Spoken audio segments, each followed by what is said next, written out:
شايفين السكرين؟ حد يرد عليا بس. شايفين السكرين؟ شايفين السكرين. يا دكتور شايفين. ايوه يا دكتور شايفين شايفين. باوربوينت برزنتيشن، مش صورتي انا. مظبوط كده؟ ايوه يا دكتور شايفين الباوربوينت. شايفين الباوربوينت. طيب ده عظيم جدا. طيب we have to start with the pulmonary embolism. We have in the last lecture discussed the DVT. DVT because of their dire complications, they are considered to be what is called life-changing disease. I like to say it is not like chest infection, not even like acute cholecystitis or even chronic cholecystitis, but it leaves a mark over the body of the patient, in addition carrying a certain essence of DVT. Therefore, it is very important we have first is the pulmonary embolism as a consequence of this DVT, and also we are going to discuss what is called the chronic venous insufficiency, formerly known as the post-thrombotic syndrome. To start with, we have to go with the pulmonary. We should focus over the diagnosis and treatment. First of all, what is meant by دكتور هو الصوت فيه مشكلة؟ دكتور نعم. حد عنده مشكلة يقول. أنا سامع. الباوربوينت مش فاتح والصوت فيه مشكلة. هو الصوت بيقطع شوية، واضح إن النت ضعيف. الصوت بيقطع. حد يجاوبني بس، الصوت بيقطع ولا الصورة مش واضحة؟ الصوت بيقطع. الصورة مفيش باوربوينت يا دكتور، بس الفايل بس داير، لكن الباوربوينت مفيش.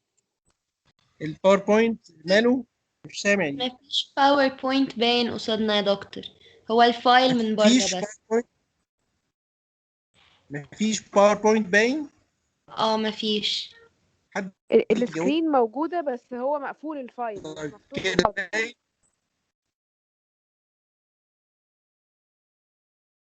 الفايل مقفول. طيب اوكي.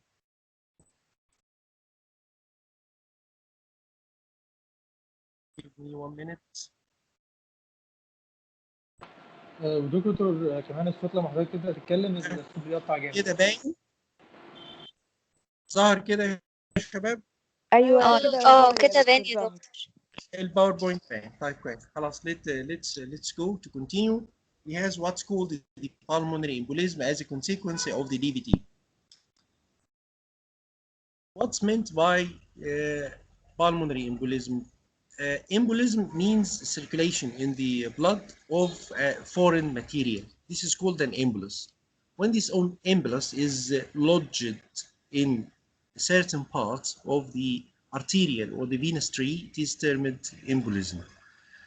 In our instance, there is an embolus forms, there is a thrombus forms in the deep veins of the lower limb, and this is for a reason or another becomes detached and goes the blood stream upwards until it goes all the way to reach the right atrium, right ventricle, pulmonary artery, and then to get lodged into the vessels of the lung, the main or one of the branches of the pulmonary artery.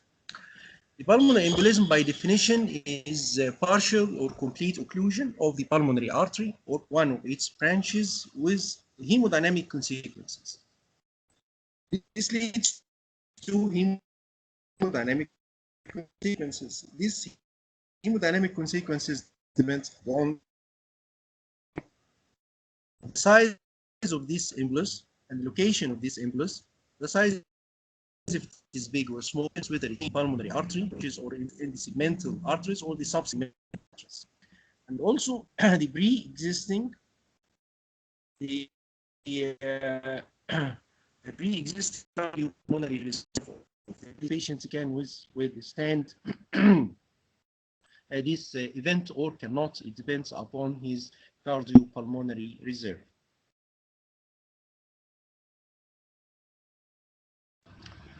Therefore, and for these aforementioned causes, the pulmonary embolism is subdivided into hemodynamic significant pulmonary embolism and hemodynamic insignificant pulmonary embolism.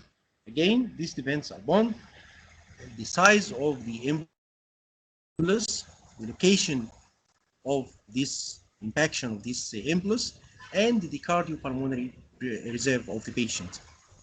Start with the hemodynamic significance pulmonary embolism. It presents by number one, hemodynamic instability in the form of tachycardia and hypertension, and also dyspnea, chest pain, and congested neck pains. They occur as a result usually of the large embolus obstructing one of the main pulmonary or relatively smaller embolus lodged in smaller branch of the pulmonary artery, but in the patient who has decreased or narrow cardiopulmonary reserve. Therefore,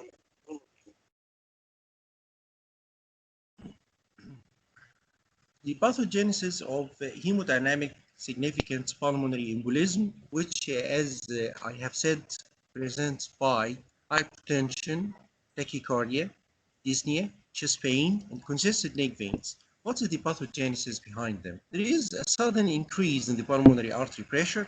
This sudden increase in the pulmonary artery pressure leads to acute right ventricular failure. This acute right ventricular failure leads to ventricular dysfunction. All of them leads to reduced coronary perfusion and ultimately decreased cardiac output will supervene. And this decreased cardiac output will be responsible for the hypertension that the patient suffers.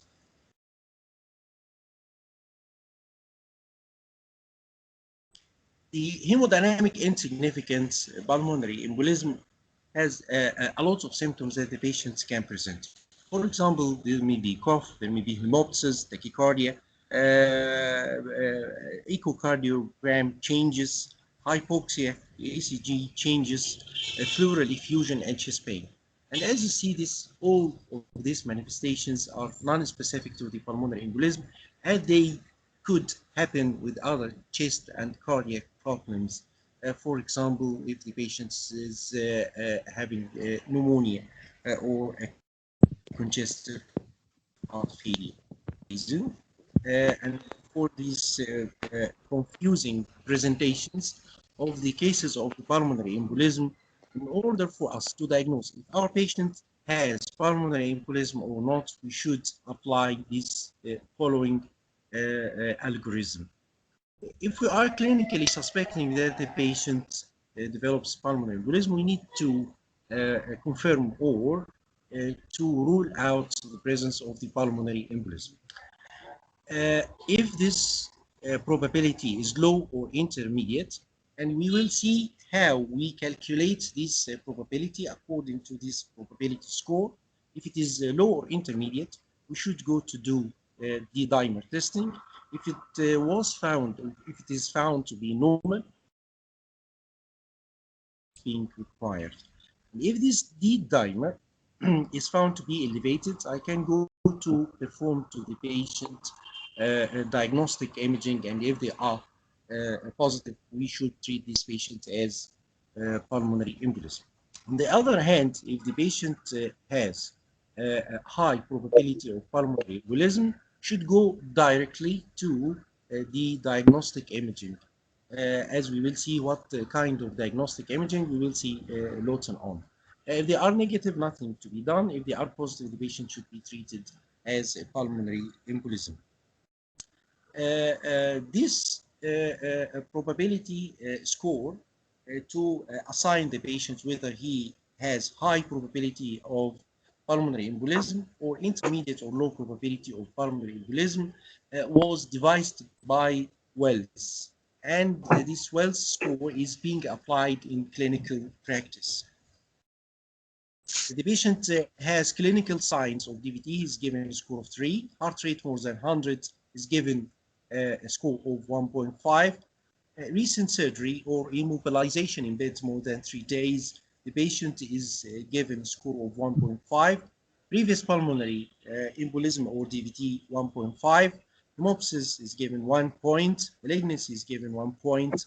Alternative diagnosis, less likely than pulmonary embolism, is given 3. Okay, in order to remember this, we have to follow this symbol caricature. We have 2 signs. Each of them can elicit 3 points, and both can be elicited by the doctor himself. First is clinical sign and symptoms of DVT. If they are found, the patient is given 3 points in the Wells score. If there is no alternative diagnosis to explain what is the patient having other than pulmonary embolism, again, this is given 3 points in the score. As you see, the score which is given by the doctor, each of them is given 3 points. 3 others manifestations which could be elicited by the nurse. Each of them is given 1.5 points in the score of the Wells. This is tachycardia, which could be elicited by the nurse. If it is found to be 100 or more beats per minute, the nurse should mark that the patient is given a score of 1.5. If the patient was immobilized in bed at least 4 days,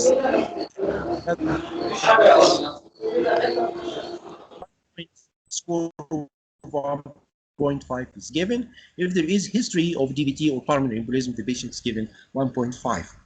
The remaining groups of manifestations, each of them is granted 1 point and could be elicited by the relative of the patient himself.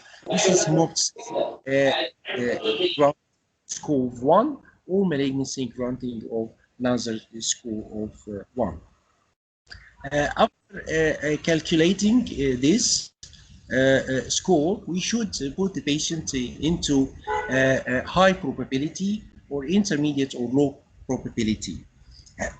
If the patient is given a score 0 to 1, this is low probability. 2 to 6 is intermediate probability. More than 6 is high probability. And we should apply the algorithm afterwards.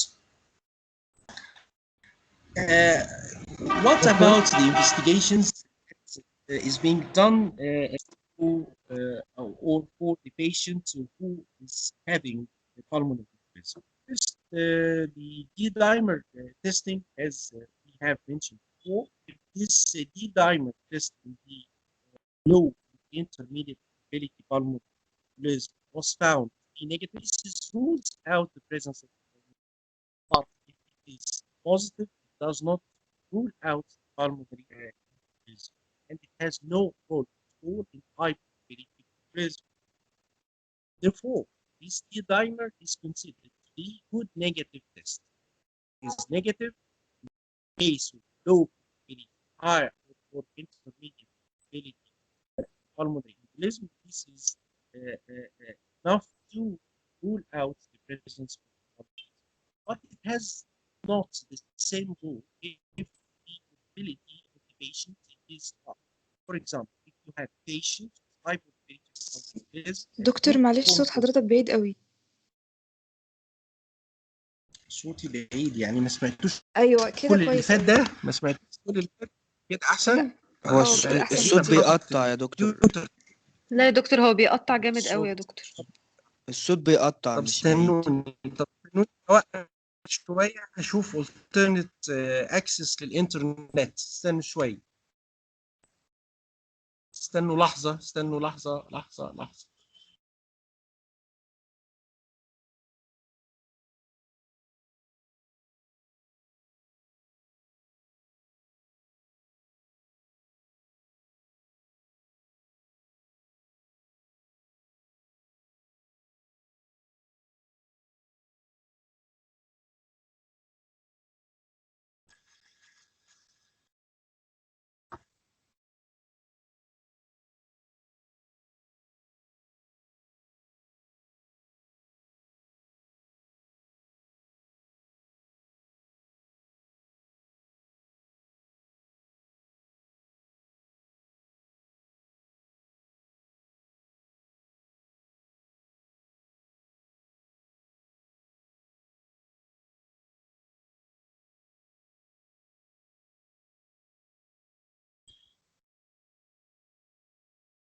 طيب الصوت كده احسن؟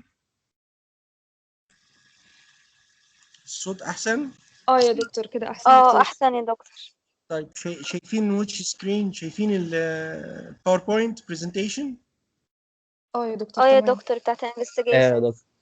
ممكن طيب حضرتك كويس. تبدأها تاني يا دكتور الانفستيجيشنز من الأول. هقول الحته دي تاني. الانفستيجيشنز to be done for case of pulmonary embolism.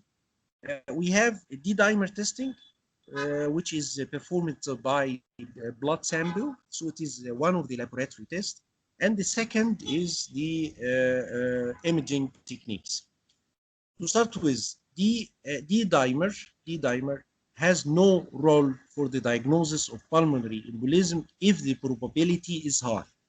And again, this probability is calculated through the probability score of Wells. العالم اللي اخترعه اسمه ويلز سكور. طيب how this D-dimer being applied in clinical practice? If I have a patient with low or intermediate probability pulmonary embolism, I should go first for the D-dimer before imaging. Before I go to imaging, I should do for this patient D-dimer testing. If this D-dimer test is found to be negative, this is rules out in this case the presence of pulmonary embolism. And if it is positive, I should go to imaging techniques. بيقطع جامد يا Can دكتور. deduce from this D-dimer is a good negative test. It can exclude pulmonary. يقطع برضه. طب اعمل ايه بقى؟ دي شباب سامعين؟ بيقطع يا دكتور بيقطع. اه دكتور بيقطع حضرتك يا ممكن دكتور. تقفل الكاميرا علشان الصوت يبقى احسن. الكاميرا عشان الصوت يبقى احسن. طيب this is good idea. طب لحظه واحده بس، هو انا سامعكم كويس، دي غريبه برضه. احنا بنسمع حضرتك كويس شوية وبعد كده بيقطع، بيفضل يعمل كده. طيب انا قفلت الكاميرا اهو المفروض. طيب هوب ان الامور تبقى احسن كده. طيب تمام كده؟ ها سامعين؟ اه تمام سامعين؟ سامعين يا دكتور. عايزيني اعيد من فين؟ من اول فين؟ ابدا. احنا وصلنا للدي دايمرز. فين في الدي دايمر؟ من قلت كلام كتير قوي في الدي دايمر. طيب ان مهم هي الدي دايمر good negative ايوه test. is good negative test. Is good negative test in which type of probability? Of the low and intermediate probability. So if it is negative in the low or intermediate probability, this can rule out pulmonary embolism confidently. But in the high probability, it has not the same value. It hasn't the same value. خلاص? This is clear. Should go to the imaging techniques. The imaging technique, first of all, is the duplex ultrasound. Duplex ultrasound does not diagnose the presence of the pulmonary embolism, but it should be performed in order to diagnose the presence of the DVT, which is the precursor of the pulmonary embolism. سامعين كده ولا لا؟ ماشي الحال. اكمل؟ اه يا دكتور. كمل؟ اه طيب تمام. الترانس اسوفجيال اور ترانس ثوراسيك ايكو. از يو نو الايكو كارديوجرام دي اللي هي الموجات الصوتيه على القلب can be performed يا ترانس ثوراسيك يا اما ترانس اسوفجيال او ترانس اسوفجيال ايكو. ترانس اسوفجيال is more comprehensive. It includes more data about the patient more than the transthoracic. Any of them can be performed for the patient with pulmonary embolism to support the diagnosis of the pulmonary embolism, but more important is to find if there is right ventricular strain in such cases. This right ventricular strain is, if it is found in the transesophageal or transthoracic echo, it has a prognostic value. What I mean by prognostic value? It has relation to the incidence of the mortality of the patient. These two tests, which is the VQ scan and the CTPA, are direct diagnostic for the presence of the pulmonary embolism. VQ scan uses the technetium, which is a radioactive isotope that emits gamma rays, and xenon, which is inert gas. The patient is injected by this technetium and is given this xenon to inhale this xenon, and the gamma rays is recorded by gamma camera. This is called the VQ scan. How we diagnose the pulmonary embolism? We diagnose the pulmonary embolism by the finding of perfusion defect in a well-ventilated area. Again, this sentence you should know. And you should memorize this, you should hold in your memory this sentence. For the diagnosis of the pulmonary embolism, you should find in the VQ scan the presence of perfusion defect in a well-ventilated area. This is termed perfusion ventilation mismatch. The normal area should have blood supply and should have air at the same time. If there is a mismatch between the air and the perfusion in the form of perfusion defect in a well-ventilated area, this is diagnose the pulmonary embolism with high probability. CTPA consumes contrast material injection, and then the patient is and the CT is performed. We will see how it could be. This CT pulmonary artery or pulmonary angiography has supplanted the VQ scan. Nowadays, we order to the patient directly CTPA, but the VQ scan is reserved for the patients with renal impairment in whom the contrast material, nephrogenic contrast material, cannot be tolerated by the renal impairment patient. This could be a site of question in the exam, when to perform a VQ scan, or what are the contraindications for the CTPA. Contraindication for the CTPA will be the presence of renal impairment. It is the same. It is the same indication for the VQ scan. The question, in other words, what are the indications of the VQ scan? VQ scan is indicated in the patients with renal impairment. How it looks like in this. This is what's called. معلش انا في حاجه ما فهمتهاش. اتفضلي. هو دلوقتي انه الرينال امبيرمنت دي كونترا انديكيشن مش انديكيشن صح؟ كونترا انديكيشن فور CTPA. الكونتراست material, ionated contrast material, are nephrotoxic. If you give them to patients with renal impairments, these patients can develop acute renal shutdown called contrast-induced nephropathy. Contrast-induced nephropathy. تمام. بس هي انديكيشن عادي للفي كيو سكان صح؟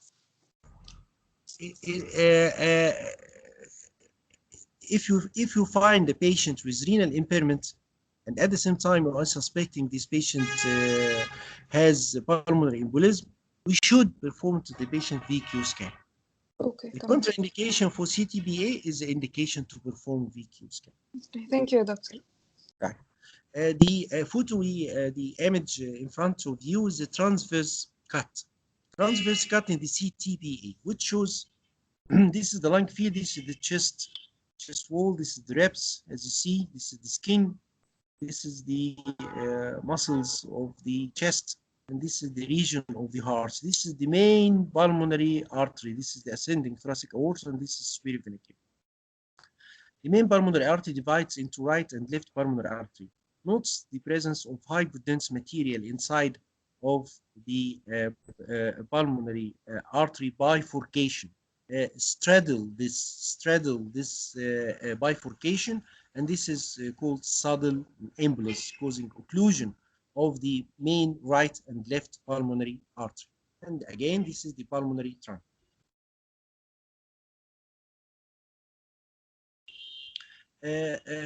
This is a transverse cut at the level where the segmental branches take off from the main pulmonary artery. Notice this. This is the hypodense material present. This is indicative of the presence of embolus inside of the pulmonary artery branches.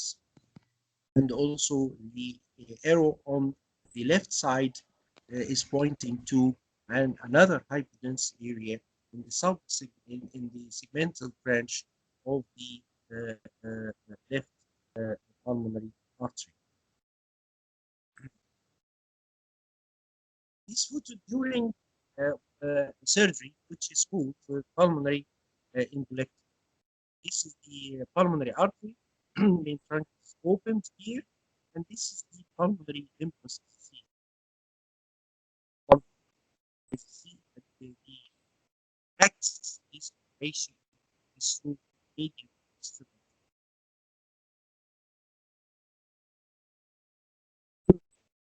It is the standard.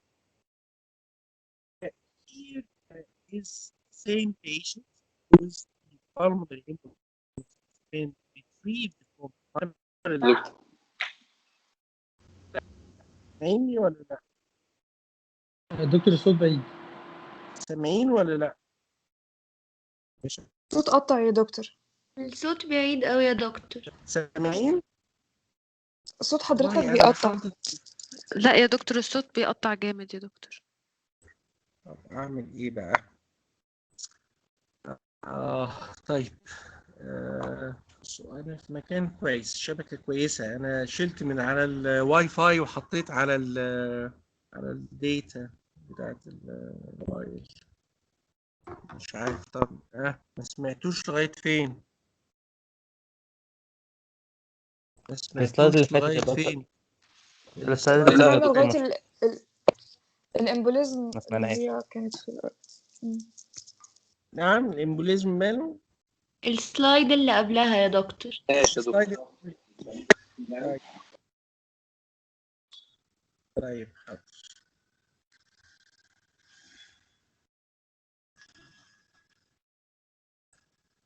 شايفينها كده السلايد دي؟ يا دكتور باين. ايه اللي باين في السلايد دي بقى؟ اللي باين في السلايد دي أولا this patient is subjected to what's called pulmonary embolectomy. How we do the pulmonary embolectomy? We open the sternum like you do an open heart. We put the patient on cardiopulmonary bypass machine. We open the pulmonary trunk, and this is the embolus as you see. This is the lung of the patient. سامعين كده كويس؟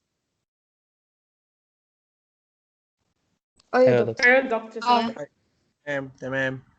لو حد ما سمعش interrupt me please.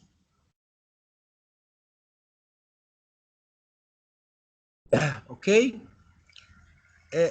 This is the same patient. This is the same patient, and this is a pulmonary embolus has been removed from his pulmonary artery.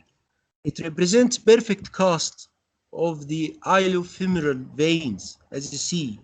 This is as if there is a cast inside this. This is a perfect cast of the iliofemoral vein.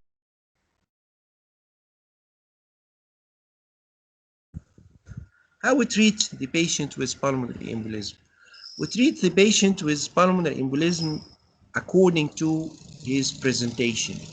If the patient is hemodynamically stable, fortunately, most of the patients with pulmonary embolism presents by this way. The treatment of this patient is by anticoagulant. It's by what? It's by anticoagulant. Anticoagulant, what type of anticoagulant?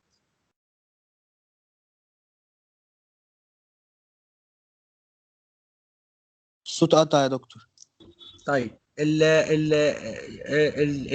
التريتمنت بتاع البالمونري embolism if this patient is hemodynamically stable, which fortunately is the most of cases of the pulmonary embolism are hemodynamically stable, this patient is given a treatment in the same way as that of the DVT, but with extended period of treatment. We give the patient mostly for the anticoagulants for 1 year, either by, as we presented to you in the lecture on the DVT, unfractionated heparin and vitamin K, or low molecular weight heparin and vitamin K, or fondaparinol with vitamin K.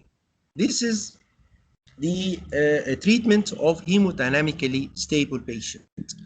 In case of the patient is hemodynamically compromised patient, the treatment should be, in addition to the anticoagulant at a reduced dose, details of which is not belonging to your scope, these patients are giving what's called systemic thrombolysis.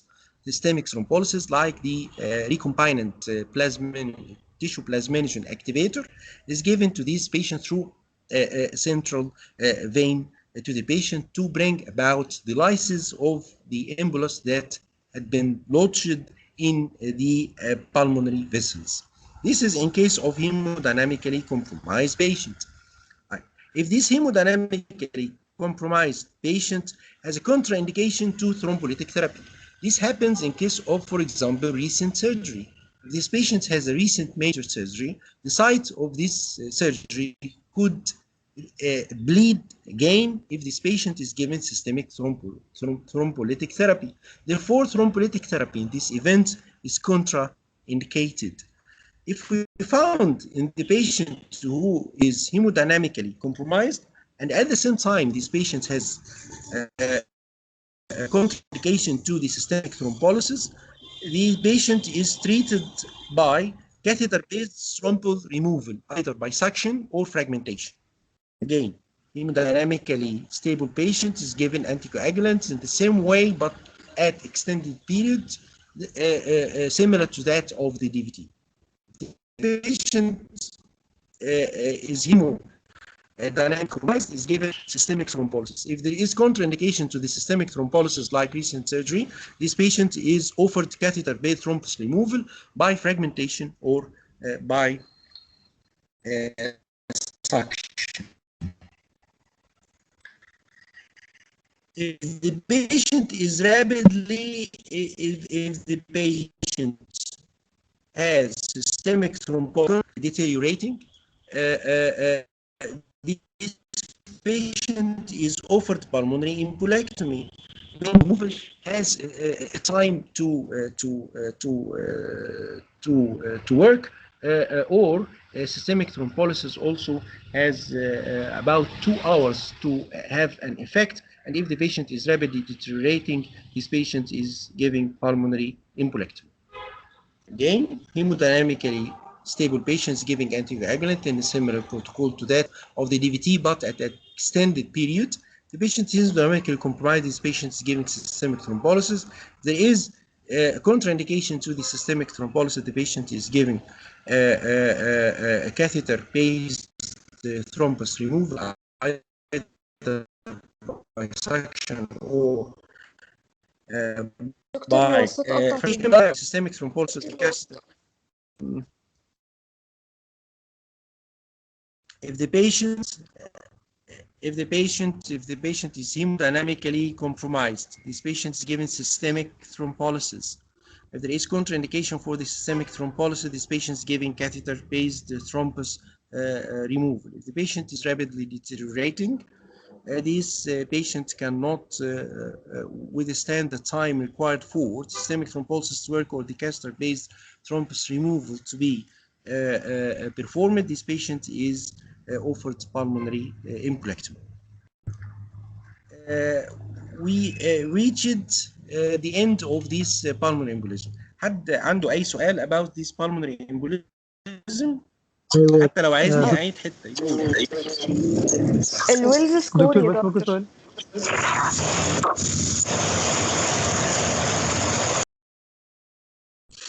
انتوا المرة دي اللي صوتكم بيقطع، مش سامعكم. كنت عايزة أسأل يا دكتور معلش على الويلز يا سكور. شباب، الويلز سكور يس. it should be memorized برضو ولا زي السكورز بتاعت ال DVT إن هي تبقى معانا وإحنا اللي هنديسايد؟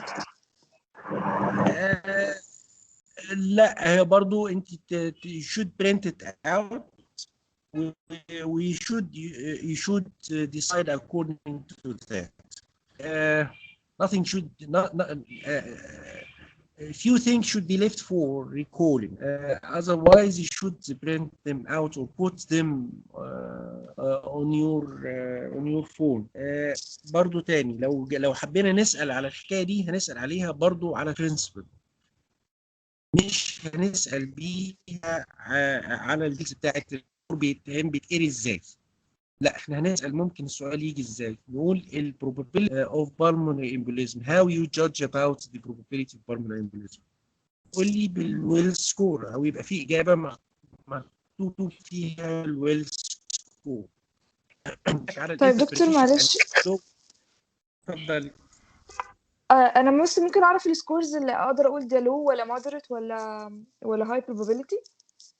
ما احنا قلنا احنا عندنا في 2 points 2 things او 2 signs and symptoms دول موجودين عند الفيزيشن عندك انت.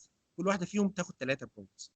بعد كده في 3 تانيين symptoms او signs ده النيرس هي اللي بتطلعهم. كل واحده فيها 0.5 point.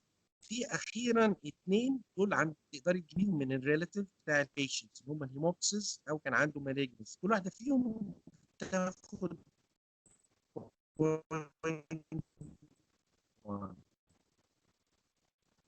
لو intermediate probability more than 6 very easy to be applied.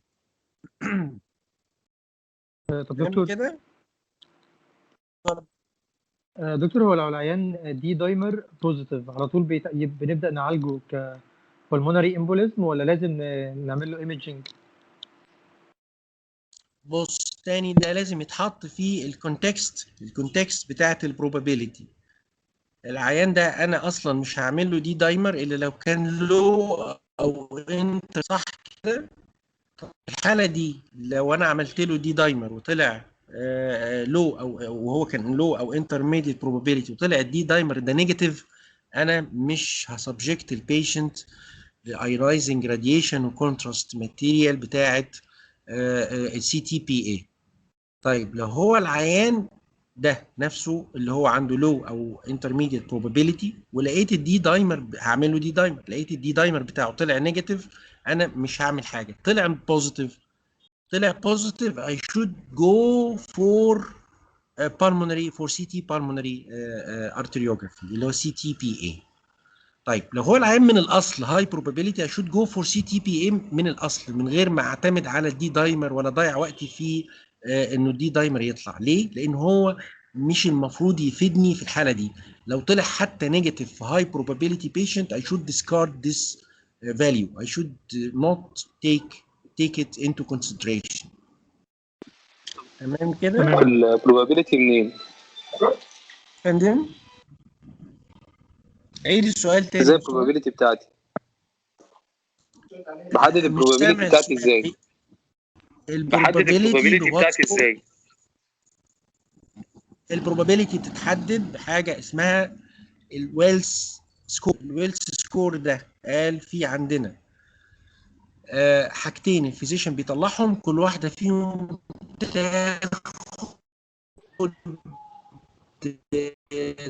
3 نقط. في 3 حاجات بتطلعهم النيرس كل واحده فيهم تاخد 1 بوينت. ده بياخد بوينت عشان تو ميمورايز. يعني فور اكزامبل الاثنين اللي بيطلعهم الريلاتيف هم والمالجنسي دول ممكن ناخدهم من الريلاتيف. خلاص كده. يعني مثلا كم بوينت مثلا ياخدها علشان اقدر اقول ان ده هاي probability، او كم بوينت ياخدها عشان اجاوب. انا هجاوب. انا قلتها من شويه لزميلتي قلتها من شويه. تمام. صوتكم بيقطع، في صوت بيدخل علينا في النص انا مش عارف يجي منين. المهم يعني انا قلتها لزميلتك من شويه بس اقولها لك تاني. 0 and 1 from 2 to 6 this is intermediate probability. More than 6 this is high probability. سهله خالص ما فيهاش اكتر من كده. طب يا دكتور امتى السيستميك ثرومبوليسيس بيبقى كونترا انديكيتد؟ لو البيشنت ده عامل لو البيشنت ده عامل ميجر سيرجري يبقى contraindications because the operation field can bleed. ليه كان bleed؟ لان هو كل اللي حصل سيلينج فيه اثناء العمليه ده بالبلاد كلوتس هتبقى ديزولفد. العيان هيبليد من الاوبريشن سايت، وطبعا عشان يبليد من الاوبريشن سايت يبقى ده could be fatal. فعشان كده it is contraindicated في الريسنت سيرجري.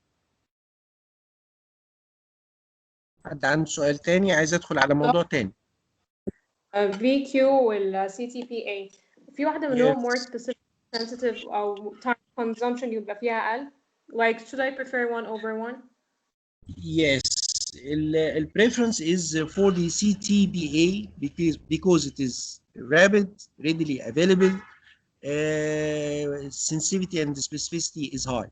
But VQ scan is time consuming, is not readily available everywhere, and its specificity, not its sensitivity, its specificity is lower than the CTPA because it can give false positive results if there is a pulmonary problem in the patient. حد عنده سؤال تاني؟ سامعيني اصلا ولا لا؟ حد عنده سامعين سؤال حضرتك يا قولوا لا دكتور. او عايز انقل على موضوع تاني. طب انقل على موضوع تاني. طب دكتور انا عندي سؤال بس. اتفضلي.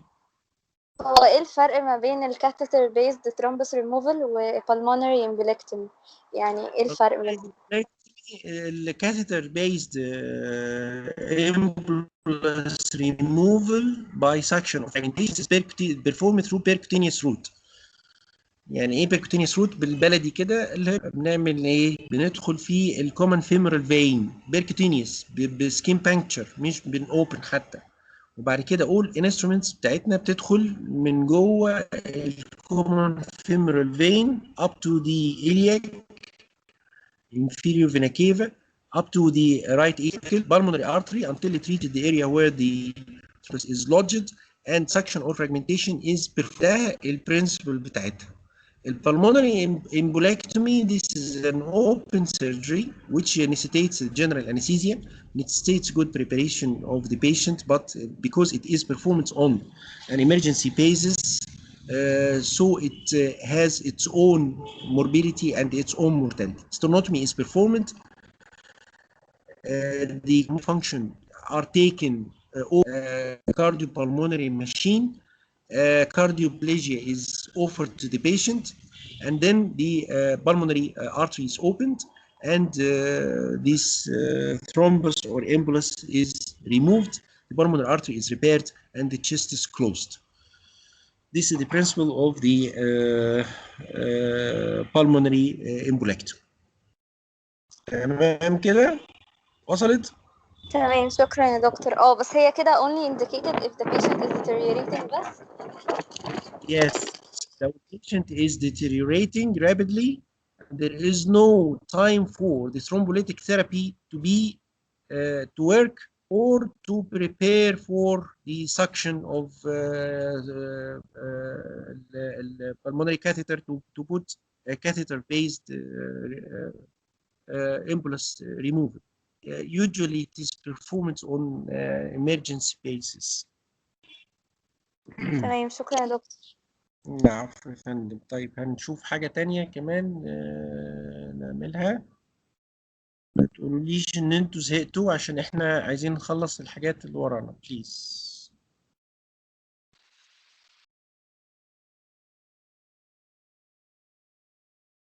طيب في very interesting topic اللي هو ال prevention of the pulmonary embolism.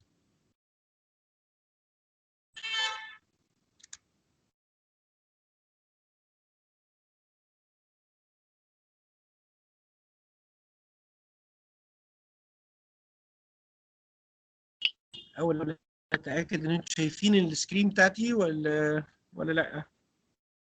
يا دكتور. شايفينها يا دكتور. طيب البريفنشن اوف ذا بالمونري امبوليزم هو يوجوالي احنا لما بندسكاس البالمونري امبوليزم ونقول بريفنشن اوف ذا بالمونري امبوليزم احنا بنقول بريفنشن اوف ذا بي تي اي. بي بالمونري امبوليزم وتي اللي هو البالمونري ثرومبو امبوليزم. ما بنقولش بالمونري امبوليزم ونسكت، دايما بنحب نقولها، نقول بالمونري ثرومبو امبوليزم. بما انه بالمونري ثرومبو امبوليزم واحنا عايزين نعمل له بريفنشن، يبقى وانه الدي في تي is the forerunner of this pulmonary embolism، يبقى it is prudent to include prevention of the DVT. يبقى if you want to prevent occurrence of the pulmonary embolism, you should prevent in the first place the DVT. Okay, so prevention of the pulmonary embolism, it is better to be termed prevention of the thromboembolism, and this means prevention of the DVT and its consequence or its dire consequence, which is the pulmonary embolism. Okay. Let's see this.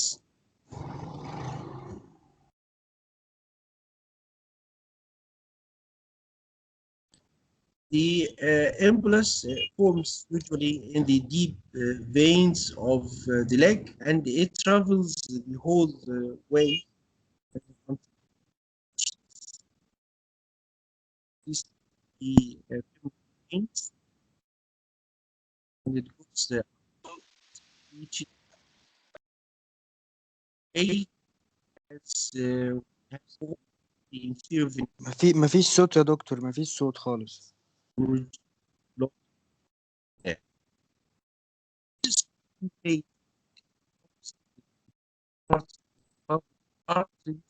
دكتور صوت حضرتك مش مسموع خالص. means terms sudden sensitive can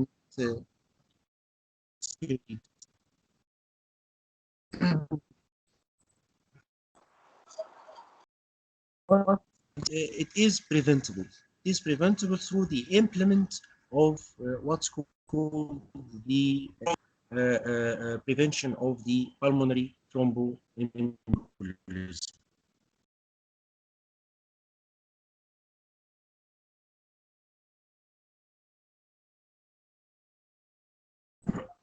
سامعيني كده ولا ايه الاخبار؟ كل اللي فات ما سمعناهاش يا دكتور بعد اول سلايد. يعني الفيديو اللي شفتوه ده ما سمعتوش عليه حاجة؟ لا خالص. طيب. لا يا دكتور. اللي كنت بقوله على الفيديو ده انه thrombosis forms in the deep veins of the lower limb and it travels. This could be fatal. زي ما احنا قلنا من شوية ان هو if it is big and there's of the pulmonary artery in a patient, particularly in a patient with decreased, this patient could die, and this death could be sudden death if it is big enough to occlude a big proportion of this pulmonary vessels, as we have explained on the section of the pulmonary embolism. But this, all of these problems, the good thing in it is it is preventable. Preventable through what?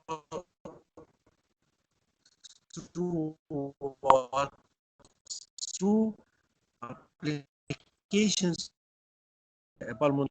ودكاتره جنرال براكتيشنر، وهتقف حاجات كتير قوي اللي اعمل له بريفنشن للبالمونري. ازاي اعمل له بريفنشن للبالمونري امبوليزم؟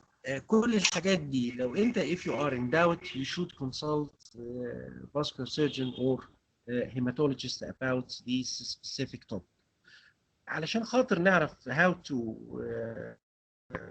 behave in such way or take decisions in such instances. We should answer this question will constitute what is the how we can proceed with that. Case of thromboembolism prophylaxis. How do we choose? We choose among the available methods. when should prophylaxis be applied امتى العيان وانت ما تقولوش how long should I this يعتمد على availability about the use of the anticoagulants and other preventive methods. Therefore, the patient's individual risk factor to develop pulmonary thromboembolism should be weighed against the consequences of any of the prophylaxis methods. For example, anticoagulants. As we know, an inherent complications in it, which is the bleeding. If the bleeding risk is less risk for development of the pulmonary embolism, this patient should be given anticoagulant. I'm explaining the idea. This is not solid rules. This is to explain the idea behind the VTE prophylaxis. Also, the available prophylaxis method within the hospital. You may want to apply certain methods, but certain method is not available in your hospital. So you should choose among the available facilities you have. Why should VTE prophylaxis be applied? صوتكم طلع فجأة كده في صوت دخل كده من بره، ده صوت مين؟ شباب سامعيني ولا لا؟ سامعيني ولا لا؟ كمل. سامعين حضرتك يا دكتور. يا شباب لا كده انا ده منين؟ طيب المهم يعني ما اعرفش انتوا سامعين زي انا سامع ولا انا بسمع حاجات مش عارف. why should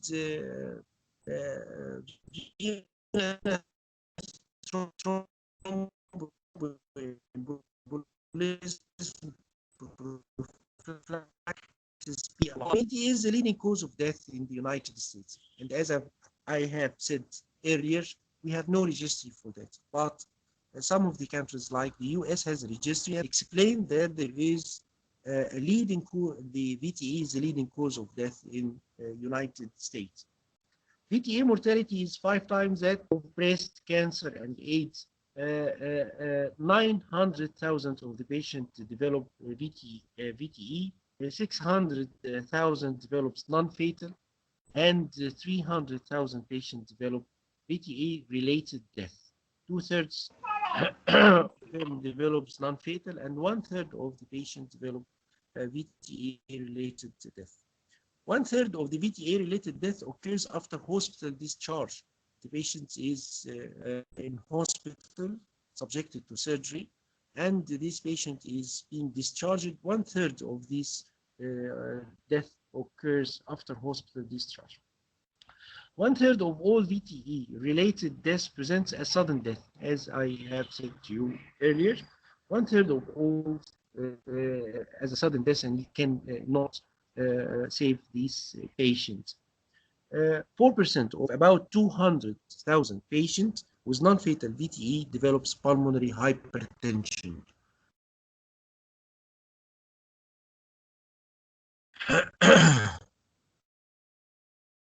حال الشباب سامعين؟ الصوت واصل؟ يا دكتور مع حضرتك. طيب ماشي. Why should VTE prophylaxis be applied? Patient who develop DVT and subjected to surgery. ليه احنا كمان المفروض ان احنا نمنع حدوث الفينا ثرومبوزس؟ الفينا ثرومبوزس لوحده عنده in addition to the pulmonary embolism عنده problems تانية. البروبلمز تانية who develops DVT and subjected to surgery. Patient عنده all DVT and is going to have a surgery, could be emergency surgery or could be elective surgery. Which type of, whatever the type of the surgery, the patient will subject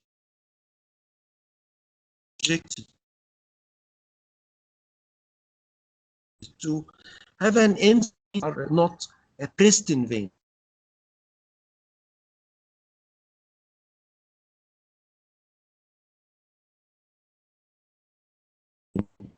are not another event of DVT. Again, if the patient has DVT, and if we have 100 patients with DVT, 1/3 of these patients with DVT will develop severe form of post-thrombotic syndrome, and 2/3 of the patients will develop mild form of that syndrome. زي ما قلنا في اول المحاضره خالص ان انا كنت بقول انه ال presence of or occurrence of the DVT is life-changing disease. It's unlike many of the diseases you know. If the patient has acute cholecystitis, after cholecystectomy the patient will be normal. But here no, if the patient has a DVT, he will suffer most of the rest of his life. الوقاية خير من العلاج عشان كل الأسباب السابقة دي سواء البالمونري embolism أو deep vein thrombosis itself, we have to offer what's called prevention to the pulmonary thromboembolism اللي هو prevention of the deep vein thrombosis, prevention of the pulmonary embolism, and prevention of the pulmonary embolism. طيب whom should deserve VTA prophylaxis؟ مين اللي اديهم؟ يعني it is imprudent or it is illogic to give the prophylaxis against DVT to the general population. It is not logic. It is not feasible. Even could be hazardous if you do so. But you have to focus on the patients who are at higher risk than others to develop venous thrombosis and pulmonary embolism, to give them your attention and give them the prophylaxis against pulmonary thrombosis. Under the section of the lecture of the DVT, we have discussed that for the thrombus to happen, there is Virchow striate, endothelial injury, hypercoagulability, state, and stasis. In addition to that, we should focus on the following independent factor. What we mean by independent factor, each factor can work independent of the other. If the age is above 60 years, this puts the patient for further risk of development of DVT than the younger patient. If the patient has previous VTE and or positive family history of venous thromboembolism, a patient who suffers from active malignancy, if the patient is subjected to anesthesia more than 2 hours, or if the patient is confined to bed more than 3 days.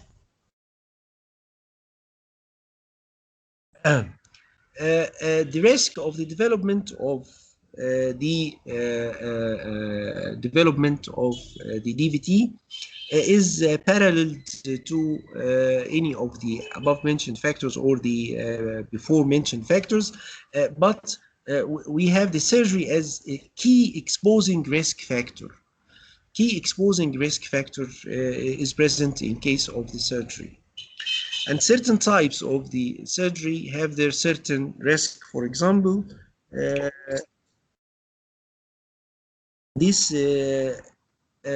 surgery around the hip, like the hip arthroplasty, hip replacement therapy, total knee replacement, and hip fracture surgery are on top of the list of the high risk surgery for the patient to develop DVT, as you see.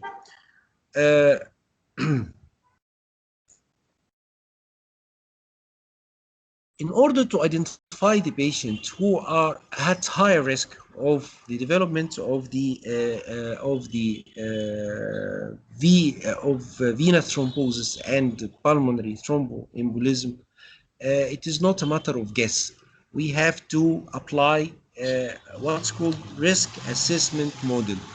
The most commonly used risk assessment model is that of the Caprini risk assessment model. Again, this risk assessment you cannot hold it by memory. You don't need to recall it. Just you need to print it out and you can apply it for each patient.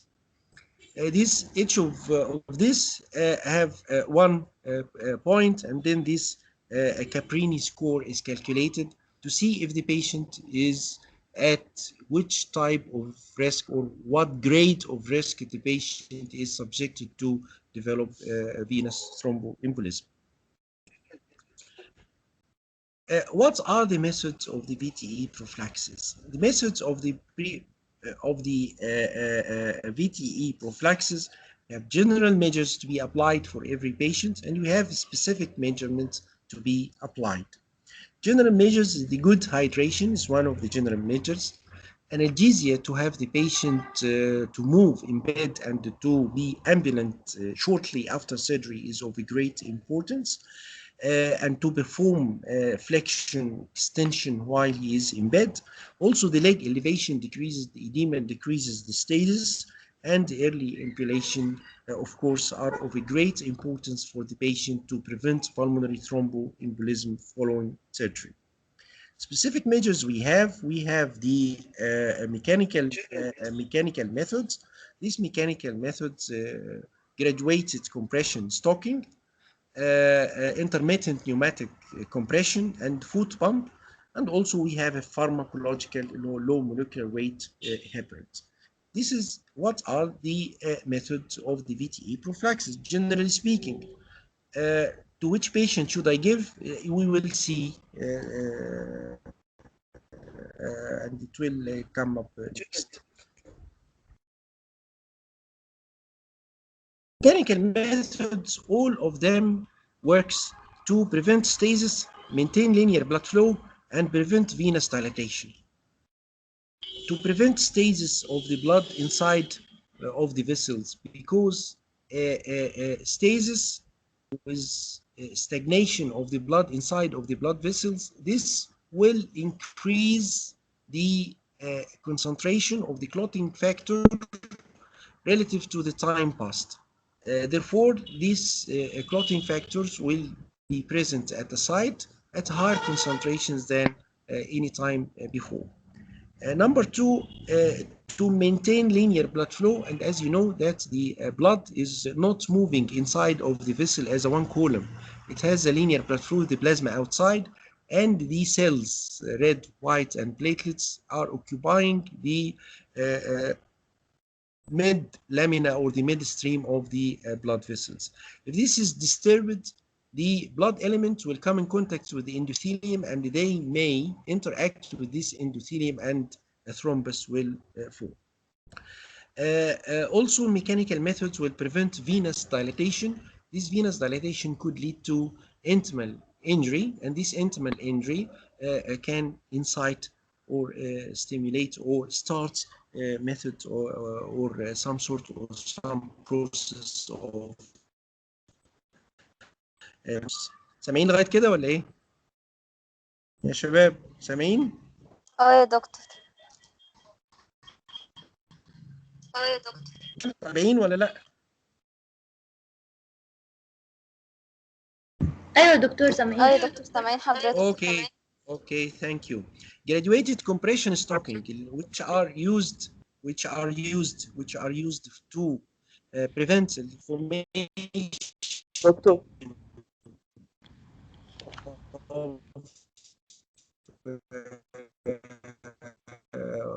حاجة يقول.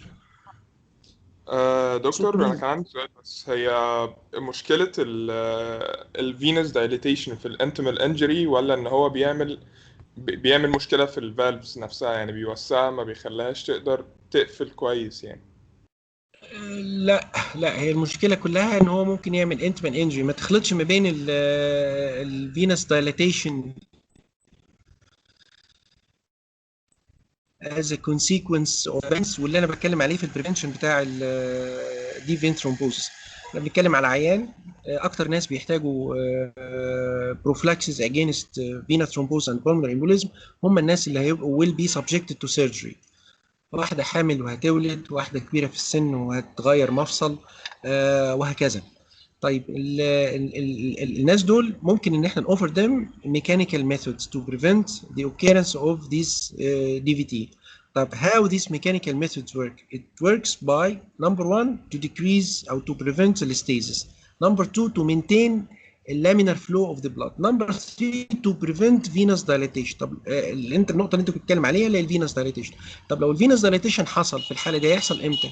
هيحصل والعيان during surgery او بعد after surgery نايم ما بيقومش وفي stagnation of the blood يحصل venous dilatation المسل بامب ما بتشتغلش عشان تعمل venous return يقوم يحصل accumulation of the blood في lower limbs يحصل venous dilatation يحصل intimal cracking يقوم يحصل على طول stimulation of the coagulation cascade with the development of venous thrombus. واضحة كده clear؟ Is it clear؟ تمام. one of the mechanical methods اللي احنا بنتكلم عليها اللي هي ال graduated compression stocking. GCS graduated compression stocking usually which we use or always with what we use during surgery the thigh length which traditionally called above the knee compression stocking. It exerts compression reaching 20 millimeter mercury. This is class 1 as I have said before. Class 1 from 20 which is commonly used after DVT and class 3 exerts pressure of 40 to 50 millimeter mercury. This is called the class 3 and it is used in cases of the lymphedema. Here to prevent the development of the venous thrombosis during surgery, the patient should wear this graduated compression stocking, which is of class 1. This means it exerts pressure of 20 millimeter mercury. Advantages of this graduated compression stocking, it can be combined with anticoagulants in high-risk patients to increase the level of the prevention, as we will see.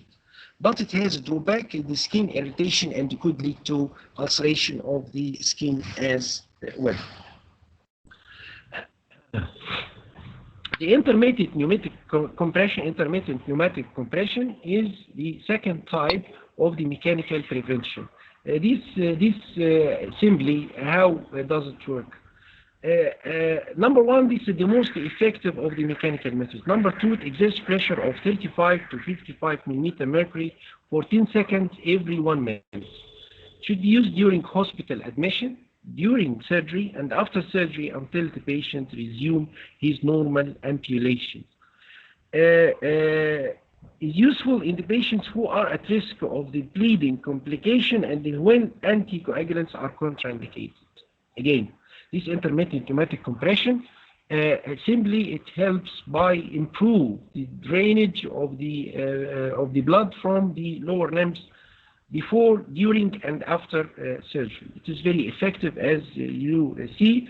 Its importance can be combined with the can be used when there is a contraindications to anticoagulants, which has a role in the prevention of the VTE, as we will see. Also, it can be used when there is complications from the use of the anticoagulant. طيب ده ياخدنا على سؤال مهم جدا. هم ايه contraindications for the anticoagulant in general? You should know them because if you prescribe an anticoagulant to the patients at this situation, this may lead to catastrophic bleeding to these patients. And this could be a point of question, and this is very important during your practice. The patient is hemophilic, which has this patient has a bleeding tendency. This patient is subjected to spontaneous bleeding. If you give to the patient anticoagulant, the patient, you could kill this patient. If the platelet count is below 70,000 per minute, there is an active bleeding, for example, or not, intracranial or gastrointestinal bleeding in the past 3 months, and you give the patient anticoagulant, this may rebleed again, or intracranial aneurysm or angioma. Allergy to the heparin, and also some precautions should be given to the patient to adjust the dose, like the liver failure, renal failure, multiple and head trauma, etc. You should revise this and things, these absolute contraindications are very important to you to know. They are a commonplace for questions in exam. Limitation of the IPC, which is intermittent pneumatic compression, if there is edema due to congestive heart failure. Edema during and congestive heart failure will put the skin at the hazards of irritation and ulceration. Also, there may be a displacement of great amount of the fluid into the general circulation that could lead to volume overload and complicate or aggravate the congestive heart failure the patient already suffers.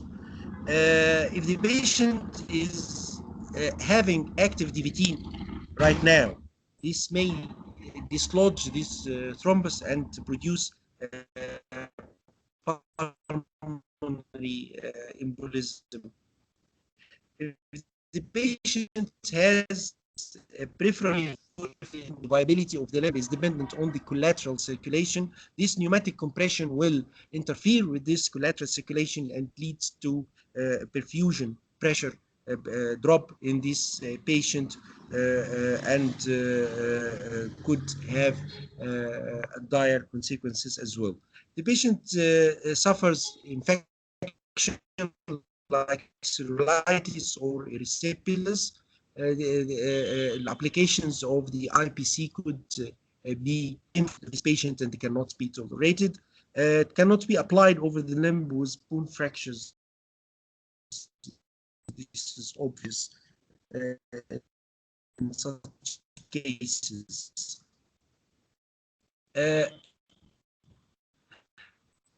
How we use this is it looks like a boot or shoe with a bladder like placed over the plantar aspect of the foot. It can be inflated to pressure of 200 for a short time and it deflates again. It will help to enhance the venous return in the lower limb. It is used when there is contraindications to the anticoagulant and at the same time contraindications to the intermittent compression.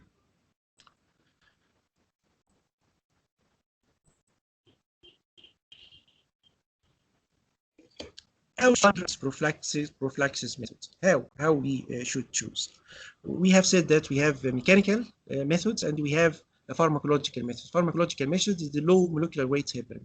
And mechanical methods, as we have said, graduated compression stocking. Number 2, intermittent pneumatic compression. Number 3, the foot pump. Okay. Here we do that. في برضه صوت دخل علينا كده مش عارف دخل منين. In order to assign the patient to in the first place to give this patient deserves to have prophylaxis against pulmonary thromboembolism or not, and which method if he is indicated. We perform the Caprini score, and if we found that Caprini score is 0, this patient is advised to have only early ambulation, nothing more. If the patient is low, this patient is offered intermittent pneumatic compression. If this patient is moderate, low molecular weight heparin or intermittent compression is given to the patient. It's better to be given together. If it is high, low molecular weight heparin or low molecular weight heparin plus intermittent compression or graduated elastic stocking. Caprini score. What this is the Caprini score. I have mentioned.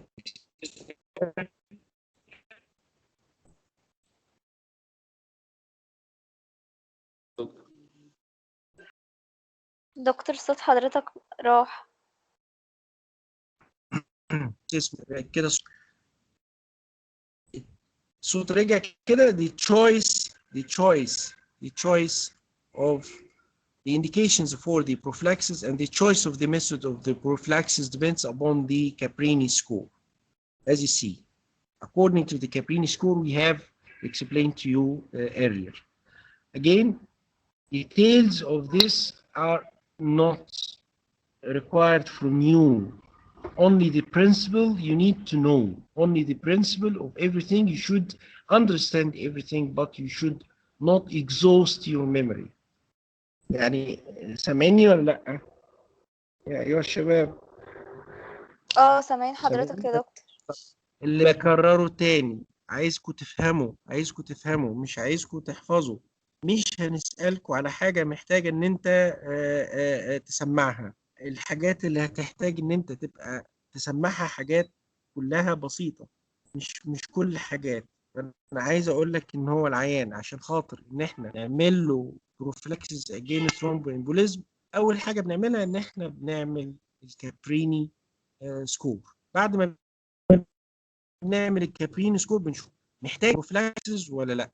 طب لو محتاج بروفلاكسيس، كابريني سكور ده according للريزلتس اللي طالعه منه تقدر تجايد مي ذس ان انا اديله ويتش تايب زي ما احنا بنشوف اهو. ده لو هو زيرو مش هياخد اي حاجه خالص. لو هو واحد من اتنين ممكن اديله اي بي سي اللي هو intermittent pneumatic compression. طب ما عنديش في المستشفى دي، هبتدي اشوف الليفل. خلاص. طيب المودريت بستعمل يا اما لو مولكيولر ويت هيبرين يا اما استعمل الاي بي سي. الهاي بستعملهم الاثنين مع بعض، لو مولكيولر ويت هيبرين زائد الاي بي سي. مش موجود اي بي سي هستعمل جرادويتد كومبريشن ستوب. This is again دي حاجه according to الامريكان Society of the Chest Physicians هم اللي قالوا هذا الكلام، وهم قالوا انه الكابريني سكور to be adopted في الايه في الحكايه دي. برضو احنا عايزين نبقى فاهمين في عيان هيحتاج بروفلاكسس وعيان لا according لايه؟ according للسكور. There is no matter of guessing. We should not guess to whom I give or to whom I should not give, because if you miss one patient, the consequences are very grave.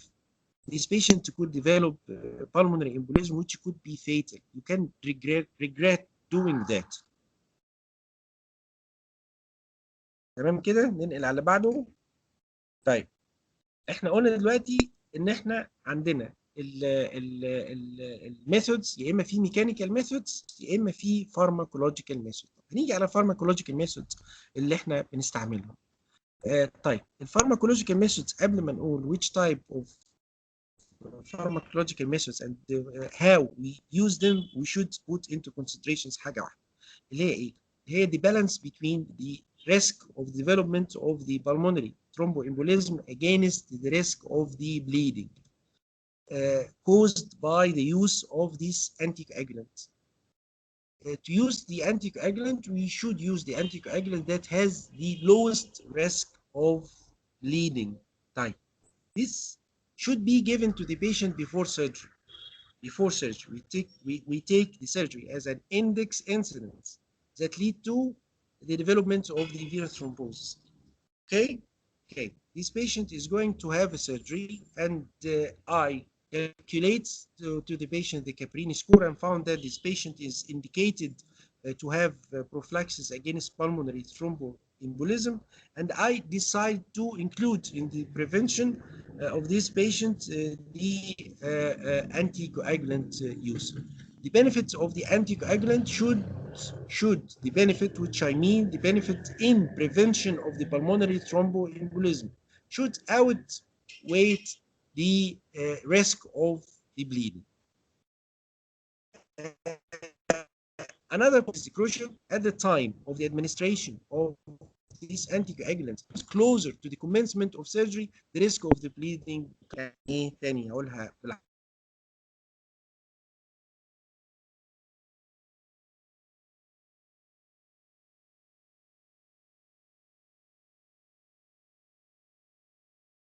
بالعربي. لو انا اديت في فتره الريسك لو commencement of the surgery الايفكت بتاعه ممكن ما يبقاش effective to prevent الفينا thrombosis. يبقى لازم تبقى حاجه measured. الانتي كواجلانتس اللو مولكيولار ويت انتي كواجلانتس انواعهم كتير قوي. انا خدت منهم اكزامبل بس. this is the most frequently used اللي هو اسمه اينوكسبارين او احنا كلنا عارفينه تحت الاسم التجاري بتاعه اسمه كليكسان. كليكسان الريكومنديشنز بتقول ان هو يتاخد 40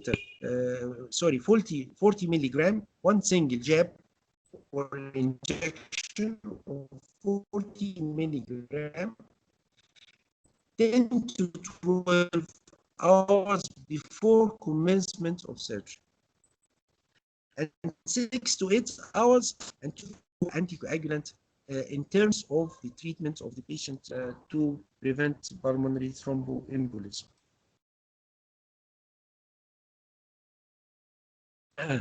طيب, the duration of the treatment, it has been found that من الفايبرينوجين study that had been performed before, عملوا radioactive fibrinogen studies. They found in 50% of the cases who developed DVT, they developed this DVT during surgery. 50% developed this DVT during surgery. And the risk is continuous for 28 hours of the surgery. If you adopt to give the patient prophylaxis against pulmonary thromboembolism, this should be started before surgery and after the surgery for 1 month following surgery. الجرت العاده كان الناس بتدي البروفلاكس اجينست البلمونري ثرومبوامبوليزم لغايه ما البيشنت يبقى فول امبيلنت. لا, هو المفروض ياخده لمده شهر حتى ديسبايت ان هو خرج من الهوسبيتال, حتى ديسبايت ان هو is freely ambulant. طيب, هنيجي على موضوع بقى اسمه الانفيريور فينا كيفا فلتر, نحط عليه ستار كده فوق, because the inferior vena cava filter has no role in the prevention of the venous thrombosis, and it has no role in the treatment of the venous thrombosis in the thrombus itself. What is the role of this inferior vena cava filter? Inferior vena cava filter, it prevents the passage of the thrombi through the IVC and up to the lung while allowing the passage of the blood. Yani it will prevent any embolus to reach the lung, and that could be fatal to the patient. But it has no role other than that. Has no role on the treatment of the pulmonary embolism itself or in the treatment of the deep vein thrombosis itself. It has nothing to do with that. When we use it under extreme precautions, because you put a foreign material inside has its inherent problems. If you have no benefit from doing that, you should not use it. Therefore, we use it in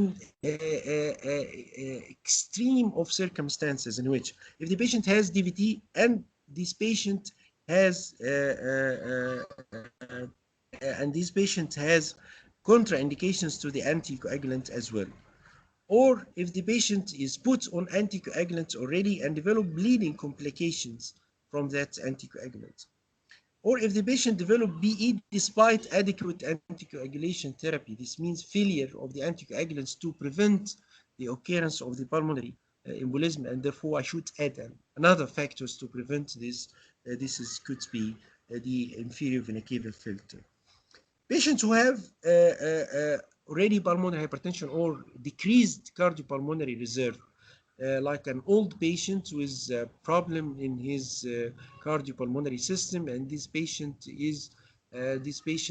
cannot tolerate any additive problems to be added to the already existing problems in his cardiopulmonary status.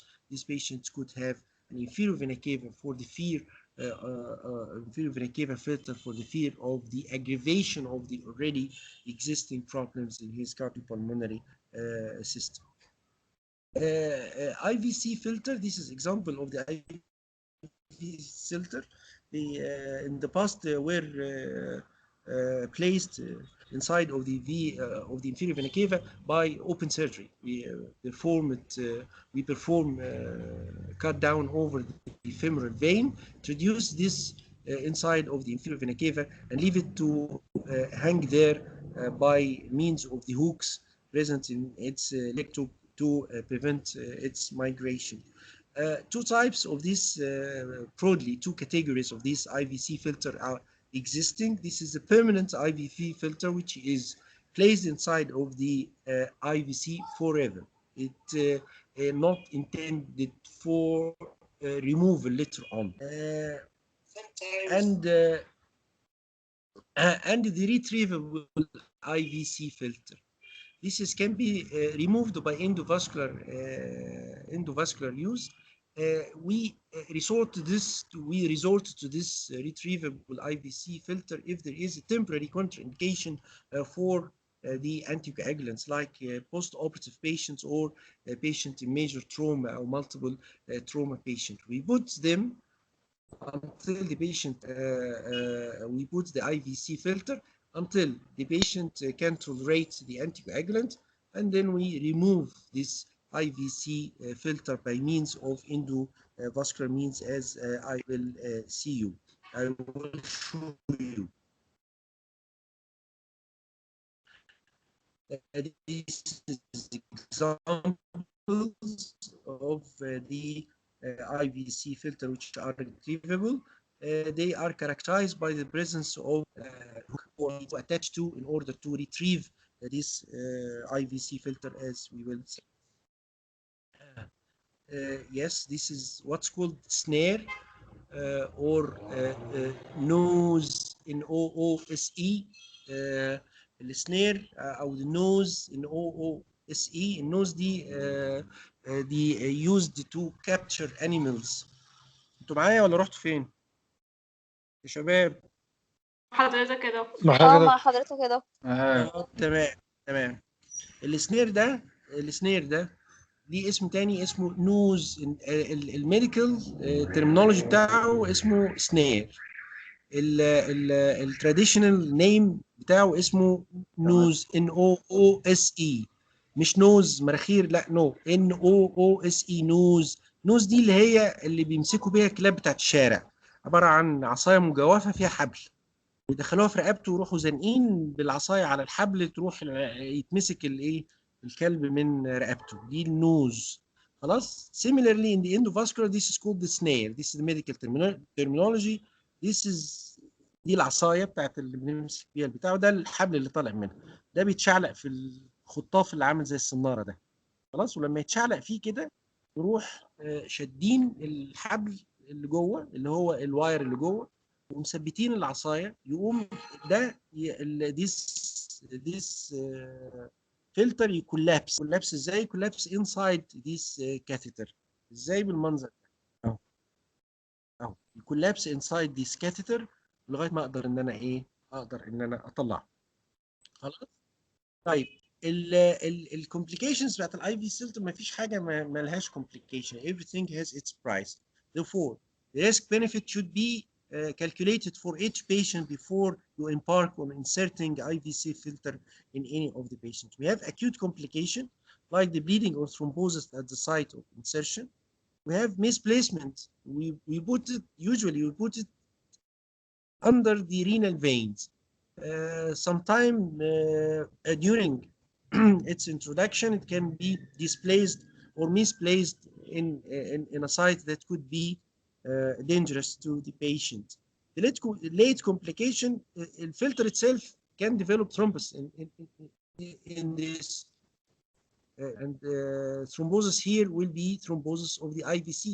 This means compromise of the blood venous return from both lower, as I have said, and I should continue to say this is benefit and risk of this must be calculated for each patient.